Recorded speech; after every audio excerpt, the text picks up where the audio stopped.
Well, welcome back to the Faith Together podcast, sponsored by the Center for Faith and Family at Olivet Nazarene University. I'm Lindsey, and I'm joined by my co-host, Leon. Good morning, Leon. Good morning, Lindsey. Good to see you this morning. It's great to see you, too. And listeners, we're so glad to have you with us today. We've got an exciting new series we're kicking off today.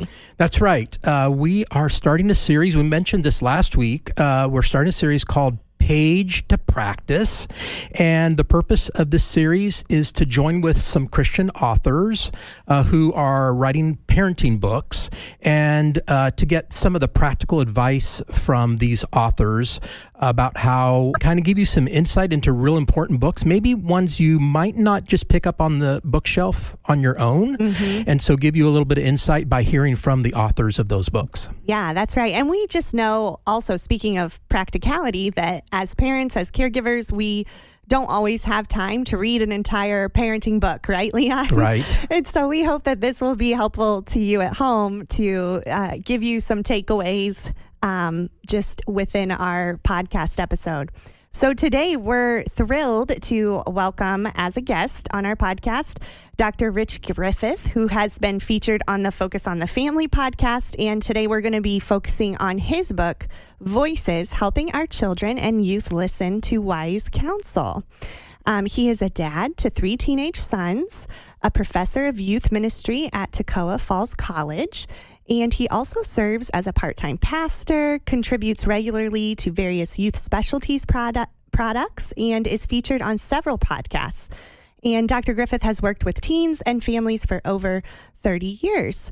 And he says that ministry fuels his passion to help young people find their voice. So it's an honor and a privilege to have Rich Griffith with us here today on Faith Together. Welcome, Rich. Thank you, Lindsey and Leon. It's a pleasure to be here. So glad to be a part. Boy, that's a great introduction. Hopefully I live up to it. I'm sure you will. And we also want to just ask you, is there anything else you'd like to share with our listeners before we dive into your book, Voices? Yeah, I think there's a beauty of this, where a lot of this writing comes out of, and there's another book I'll mention, but comes out of the fact that I thought I was a great youth pastor. I spent 30 years in youth ministry. Working with church and parachurch organizations. And I thought I was a great youth pastor until I became a parent. And then I realized I didn't know jack diddly. I help disciple other people's kids. And then I had my kids. All 3 of my kids are adopted out of the system. I'm a single dad.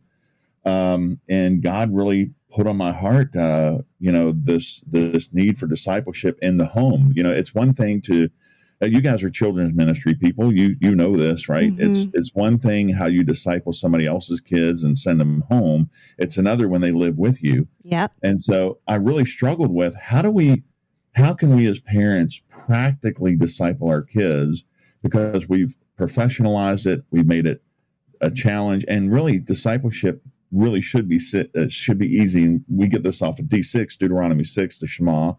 But I got really drawn into this way of thinking too from an organization called d6family.com. I know that you guys probably have some interaction with them too. And, we do, yeah. So that was really a spark for how do I, as a parent, not professionally disciple my kids and do discipleship sort of like what Deuteronomy 6 says, as you go, Matthew 28, as you go, evangelize, disciple. And so it really started this journey. This is actually my first book of 3. One you guys may be interested in. I think it'd be really good, especially for family ministry, children's ministry. We got coming out in January called Reimagining Church as Family. And so the necessity of that is, instead of defining family ministry like age and stage, defining it theologically. Because what do you do with single parents? Or myself, I'm a single parent of adopted kids, and churches want us to adopt and foster, and that's great. But then when those kids bring their trauma, you often feel ostracized because you're not sure what to do when you have a child of trauma and you're trying to disciple them and get them involved in the church. So it's a couple of my professions and admissions that, I had to learn how to disciple my own kids. And I think most parents are that way too. We don't sit down and go, well, what material are we going to buy from Lifeway to go disciple our kids? We don't think about it that deeply. So there's kind of some thoughts behind what is, driven me to really help parents take, like you said, from the page to practice. So I appreciate y'all's efforts in this venue. Well, thank you. We're really glad you're with us, Rich. So just to kind of make some connections, I've been a parent now for over almost 40 years, my oldest. Wow. Oh, my goodness.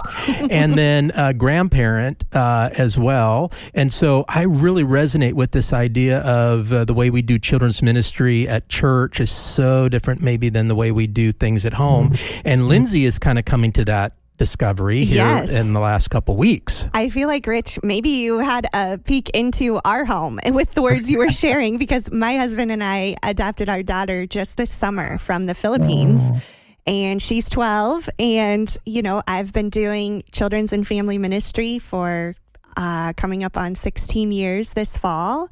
And I am learning more than I've ever learned and questioning things very similar to what you're saying that I've done professionally. And now that it's happening inside my home, my husband and I are just realigning to what does this look like to disciple her right at home. And so what that means for families at our church too is definitely the tension that I'm living in right now. Yeah. Wow. I'll definitely, we could spend another whole conversation on that. We could. Trauma, what that does to kids and extending God's grace and how it pushes us. So, whew. Yes. Yeah. We'll have a part 3. Listeners, we will have 2 episodes with Rich. Yeah, so you'll have this week and next week. We're going to talk about a couple things, but sounds like we'll have plenty more to talk about in the future too. Sounds like it. But for now, let's get to Voices, because this is a fascinating book. So if you'll answer 2 questions, Rich. First, what do you mean by voices, and why are voices important? Well, this all started in my doctoral work with an issue that we're facing in our culture called systemic abandonment of our young people. And what that means basically is every institution that used to be about the healthy nurture of young people has been hijacked by adult-driven agendas. And I can give specifics about that, and the book does talk about that some. But so when I was going through my doctoral work, my question was, well, why is this happening? So the primary task of adolescents and young people as they go through a process of formation and growing, the primary task when they get into adolescence is identity formation. Now, that was a lot easier when all the voices in our culture used to be unified. So, for instance, when it was more of at least Christendom culture, right? Here's a great example. Maybe you guys can relate to this. There used to be a time where in our culture, they did not have parks and recs or even school sports on Wednesday or Sunday. Do you guys remember those days? I do, yes. I do, yes. So what has happened now, though, I've even got I won't say where, but there's a church I know of who they're the coach of the football team at the high school is a Christian, goes to church. His wife is another leader of an organization. But it's not only culture not honoring time with our families in church. Like even these folks put their practices on Wednesday and Sunday evening, and it doesn't make sense to me. So the point being is a lot of these institutions used to function under the same values. You didn't have sports on Wednesday or Sunday because that was family time or it was church time. And so what happens is when you get all these competing voices, it makes it more confusing for children and youth to come into their own, to develop their own identity, because they do a concept called parroting, like a parrot, a bird. Mm-hmm. So when parents say A, the kid will parrot back A. When the coach says B, the kid will parrot back B. When another person, their friend, says C, they parrot it back. So all they're doing, they really haven't formed their own values or opinions yet. They're just parroting it back. So when institutions used to have a common voice, it made it easier for the young people to develop their identity. Adolescence was actually a shorter period of time. It started in puberty, ended in social markers. So in an agrarian culture, when voices were all the same, kids were getting a unified voice. They found their identity quicker. I don't know if are you aware of how they're defining adolescence today, from what age to what age? I know it's like they're going into the 20s, and I think probably mid to late 20s is what I've been hearing lately. Yes, sir. So they're starting, adolescence starts puberty, 10 and a half, 11 years old, depending upon, because it's a hypersexualized culture. And young people are not meeting those social markers until around 29. Yeah. So wow. that's 19 years of adolescence, right? That didn't used to be that way. So this, one of the reasons, again, is it's not just biological and sociological. It is also this concept of so many institutions having a different voice and a different agenda speaking into their lives, their kids. So I really talk about there's tons of voices. Like, so when you and I were growing up, Leon especially, I know, like when we were growing up, we had limited voices in our life, but now add all those parenting voices and then add social media. Yeah. Mm-hmm. And so this is why kids are having a hard time finding themselves and finding security in their identity, which we're saying that their identity needs to be found in Christ. Well, think about all the voices that are not saying that. Right. So that's kind of the importance of voices. And so I talk about 5 positive voices and 5 negative voices in this book. And then how we can help our young people through this process find their own voice, right? So their identity. But then also I give some kind of filters on how to help young people determine what are the good voices that they should or should not, or bad voices they should not be listening to. Okay, so one of the things that you do in your book is you talk about 3 T's of voices: time, transparency, and trust. So share a little bit about those and maybe ways that they can be helpful to the parents that are listening today. Sure. I think I'll start by describing both extremes, like the best voice they could be listening to and then the worst voice they could be listening to, and use these filters. First of all, as I describe in the book too, obviously parents and grandparents should be the primary voice in the lives of their kids. Matter of fact, research has shown and said in the past that parents are the primary voice for their faith development in a young person. They get their morals, their values, right? That's sort of what's called this conventional faith. They get their perspective from the people who they grew up with. We're starting to see that change a little bit because social media exposure, younger and younger, like 10 and 11 years old. So we got to, as parents, I always tell people, your child is going to be discipled. The question is, who are they being discipled by and to who? Yeah, great question. So as parents, we have to make sure we are the primary voice of discipleship and nurture and care in the lives of our young people. So for parents, I don't know if you know, but statistically, the research has said, especially for dads, like the typical meaningful conversation amount of time a dad has with their children in a conversation a day is approximately 1 to 2 minutes of meaningful conversation. We're so busy. We run around the sports, the schedule, the just jobs and work, and so much pressure. And so, families are much more fractured. But the point being is the primary filter you start using is time. So in other words, who is spending more time with your child? Is it you? Is it their teacher? Is it social media? What is it? You get 1 hour of Sunday school, maybe a week. So 40 hours compared to how many hours, a parent should get with their kids. And so kids want to know that they matter. They find their purpose and their identity through the people that they spend the most time with. And parents and grandparents, families should be the people that they get to spend most time with. That involves a lot of nurturing and setting ourselves aside, right? And not just running to do it. I know a lot of families, we think, well, I'm going to their ball game. Yeah, but you're not really necessarily interacting with your child. Mm-hmm. So finding that time and recovering that time. So transparency, and this is a little tricky with parents, like how honest, kids are craving authenticity, but how transparent and real are you with your kids? When you make a mistake, are you the first to recognize and say, I'm sorry, I made a mistake, and what can I do to make it right? I'm not saying go tell your child your deepest, darkest sins, right? You got to be age appropriate with us, but be transparent. Do your kids know that you're real and you're a human being and you make mistakes, but God still loves you too? And then the last one is trust, and that's a basic principle. If you're spending quality time with your kids, if you are transparent, then they learn to trust you, which is Erickson's psychosocial development. That's the first stage of psychosocial development, trust.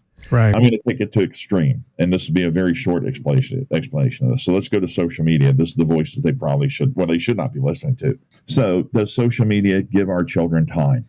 No, it steals time, right? Mm-hmm. How many times have your kids maybe been involved in something, or they're playing a video game, before you know it, like a couple of hours is gone, right? And we know that this is almost a rhetorical question. Is social media transparent? Yeah. That's almost laughable, isn't it? Yeah, for sure. And so if it's stealing time and not investing time in your child, and it's not transparent, we teach our children, why would you trust it? Right. Yeah. And it's not even social media. It's media. I mean, even things that were going on in our culture with the whole thing about, can we trust even our newscasts? There's differing opinions all over the place. So I think our parents have to be the centering place of time, transparency, and trust compared to the other voices that are speaking in our young people's lives. Yeah, that's really good. So as you talk about transparency, I immediately go back to remembering a time in my life where I had to go back and apologize to one of my daughters for something I had done. And I remember telling somebody about it, and they were like, "You're the parent. Why are you apologizing to your child? Shouldn't you be the authority?" And it just dawned on me, and I kind of came up with this phrase, and I don't know if this is original to me or if I heard this somewhere, but I came up with this idea of I want to teach my children how to fail well. Because I know they're going to fail, because that's part of human life. But there's a way to do it that is a good way to do it, and to own and to be responsible and to take responsibility for the decisions and the acts that you were a part of. And so I love that transparency is a part of that, because I think that's hard in our world today. Absolutely. Yeah. Absolutely. I'm so glad to hear you say that. And kids don't need another authoritarian in their life. Before it was even called discipleship, it was known as Christian nurture, right? And so we focus so much on the discipline and discipleship, and that's got to be there. But are we nurturing our children?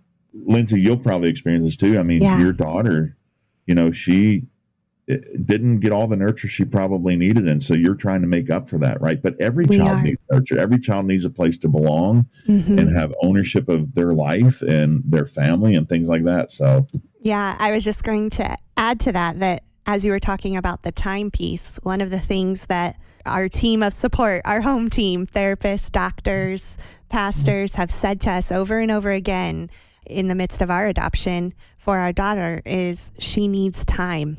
She needs time, and she spells love time. Yes, and so it's going to be difficult because she may push back on some of that because she's not had it before, but she needs time with us as her parents. And so parents listening out there, I'm learning this too. We're all in it together, but I just love that reminder that nothing goes as far as our time with our kids to show them we care.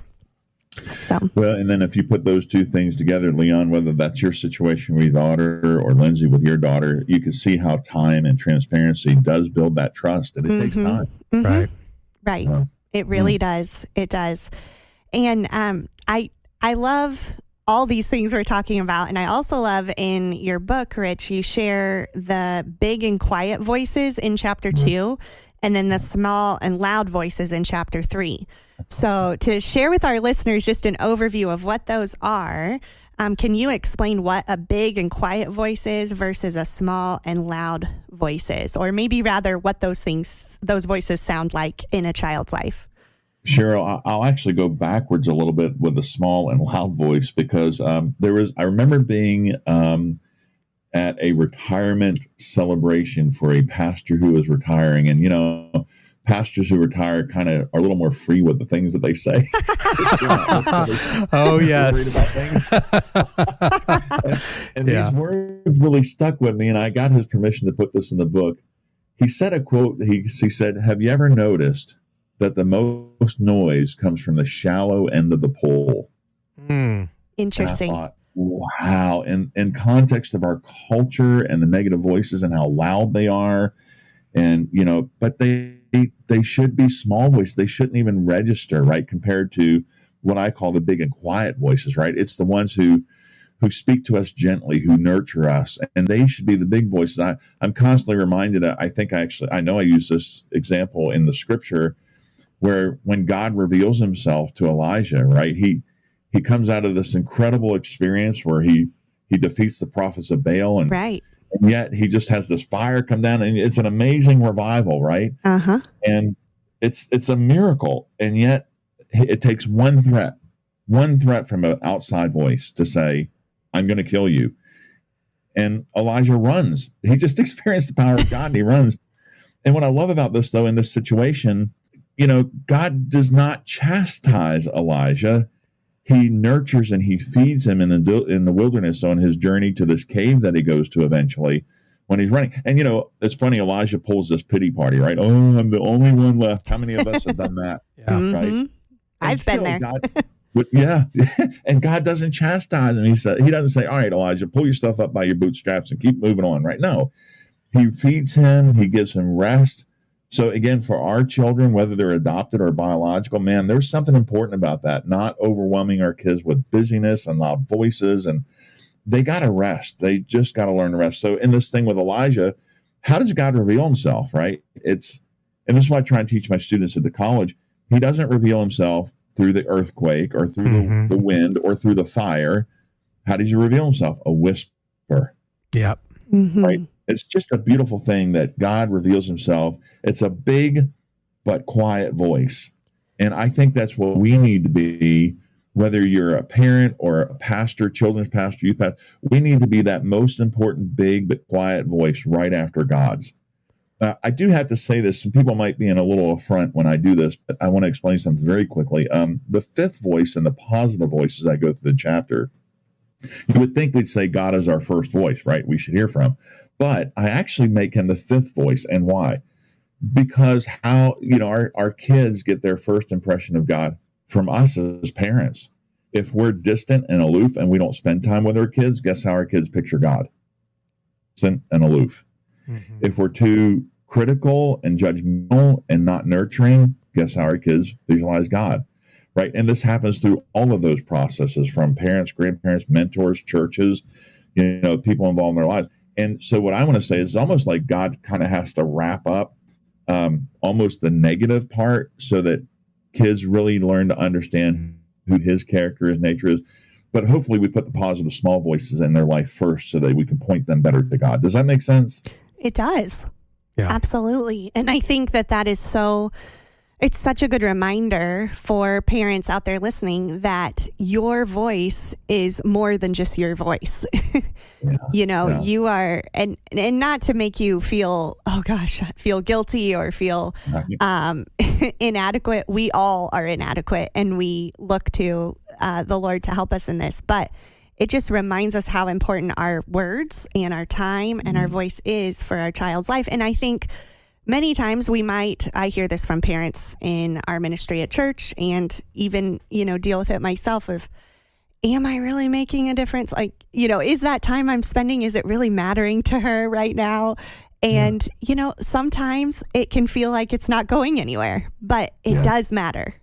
And would you agree with that, Leon, with your experience? Oh, absolutely. And, the thing I'm noticing in our culture today, and Rich, I think you're probably hitting on some of this as well, is that with technology being what it is, and social media particularly, we find ourselves present, like in the same location, but not present with our actual time.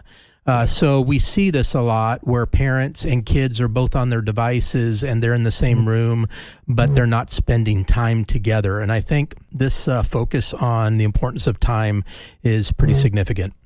Yeah.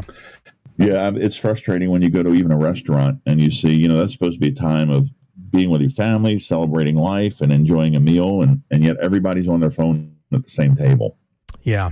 Yeah. So we have a whole curriculum series on that, Lindsey. We do. That Arlene Pellicane did with us. And I understand, Rich, that Arlene is a friend of yours as well. She is. She's got some great words of wisdom. Yeah. And so if you are looking for ways, this is kind of a sidetrack from specifically what we're focusing on today, but if you're looking for ways in which to be more intentional about the use of technology, particularly phones and those types of things in your family, go to our website, centerff.com, and you will find some free resources there, things you can do as a small group of parents in your church, or if you want to go through it on your own, you're welcome to do that too. It's all free, made available to you by the generous gift that we received from Lilly Endowment. Can I, if you don't mind me jumping in here, I got to say one other thing, why this is so critical. If our kids are being systemically abandoned, when I was in my doctoral work, I asked Dr. Chap Clark, I don't know if you know the name or not. I do. Yep. Great guy. he was my doctoral reader. Y'all could pray for him. He had to read my whole program and research. But anyway, and I asked Dr. Clark, I asked Chap, I said, well, Chap, we see this. This is so true. The systemic abandonment is going on in our culture from every institution, including family, churches, whatever. And I said, but if we don't, as a church at least, address this, what's going to happen? What's the problem? What's going to come out of this? This is why Voices came out about having a positive voice in their kids' lives. And any good professor of wisdom, he said, and I know, Leon, you're a professor, so I hope I'm not going into a flashback of angst, but his comment to me was, that's for you to find out. And I was like, oh, yeah. So what has this led to? And I'm going to shock you with another statistic. I don't know if our listeners are aware of this, but I don't know if y'all know the United States has the highest rate of incarcerated juveniles than any other industrialized nation in the world, including Russia and China. And I keep up with this year to year, and it has not changed. It's only getting worse. Wow.